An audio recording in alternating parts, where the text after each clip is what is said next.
स्वागत है आपका इंडिया खबर नाउ में और मैं हूं आपके साथ रंजना श्रीवास्तव। अग्निवीर योजना सेना के खिलाफ राहुल गांधी ने बीजेपी पर साधा है निशाना। आइए जानते हैं क्या कुछ कहा इस खास रिपोर्ट में। अग्निवीर योजना को लेकर बीजेपी सरकार पर हमला बोलते हुए राहुल गांधी ने कहा, यह मोदी की स्कीम है, ना कि सेना की। सेना ऐसा नहीं चाहती। उन्होंने महेंद्रगढ़ भिवानी लोकसभा क्षेत्र में आयोजित रैली में कहा, जब इंडिया ब्लॉक सरकार बनाएगा तब हम अग्निवीर स्कीम को कूड़ेदान में फेंक देंगे। कांग्रेस नेता राहुल गांधी ने बुधवार को कहा कि अगर इंडिया ब्लॉक सत्ता में आया तो अग्निवीर स्कीम को खत्म कर दिया जाएगा और कूड़ेदान में फेंक दिया जाएगा। उन्होंने हिंदुस्तान के जवानों को मजदूरों में बदलने के लिए प्रधानमंत्री नरेंद्र मोदी की आलोचना की।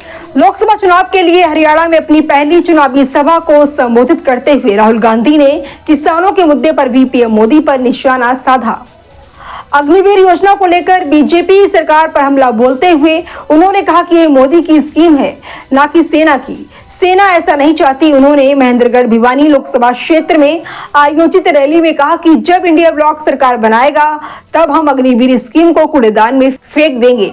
युवाओं के डीएनए में देशभक्ति है। राहुल गांधी ने कहा कि भारत सीमाएं देश के युवाओं की वजह से सुरक्षित हैं।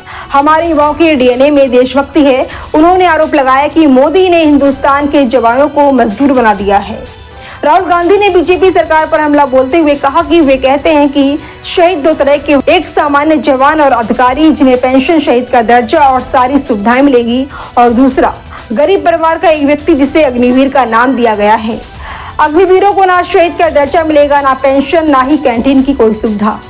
केंद्र सरकार ने 2022 में सेना के तीनों अंगों में आयु सीमा को कम करने के उद्देश्य से सशस्त्र बलों में सैनिकों को अल्पकालिक शामिल करने के लिए अग्निपथ भर्ती योजना शुरू की थी। इस योजना के तहत 17.5 साल से 21 साल की आयु वर्ग के युवाओं को 4 साल की अवधि के लिए सेना में भर्ती किया जाता है, जिसमें से 25% की सेवाओं को 15 साल तक जारी रखने का प्रावधान है। किसानों के मुद्दों को लेकर निशाना साधते हुए राहुल गांधी ने कहा, बीजेपी सरकार पर 22 अरबपतियों का 16 लाख करोड़ रुपए का कर्ज माफ करने का आरोप लगाया है। उन्होंने कहा कि 4 जून को जब हम सत्ता में आएंगे तो किसानों का कर्ज माफ करेंगे। राहुल गांधी ने कहा, जहां तक कृषि ऋण माफी का सवाल है, हम कर्ज माफी आयोग लाएंगे। आज के लिए इतना ही। कल फिर हाजिर होती हूँ किसी नई खबर के साथ।